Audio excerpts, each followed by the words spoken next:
তারপর দেখতে পাচ্ছেন ওখানে আপনার প্রোফাইল আইকন আছে, ওখানে ক্লিক করে আমি দেখাই দিচ্ছি।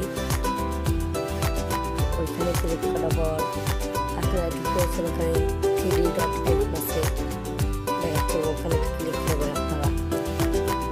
ওখানে ক্লিক করা হয়ে গেলে একটা হচ্ছে আপনারা ওখানে সেটিং আইকন আছে ওইগুলো দেখা দিচ্ছে, ওখানে ক্লিক করবেন।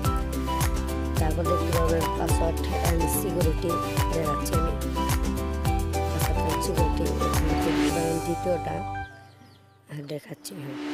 তারপর ক্লিক করার পর তাহলে আপনার প্রোফাইলে আবার আসছে, ওখানে আবার ক্লিক করবেন প্রোফাইলে, সিম কার্ড আবার প্রোফাইল ক্লিক করে প্রোফাইল ক্লিক করার পর তাহলে দেখতে পাচ্ছেন ওখানে নেম লেখা আছে,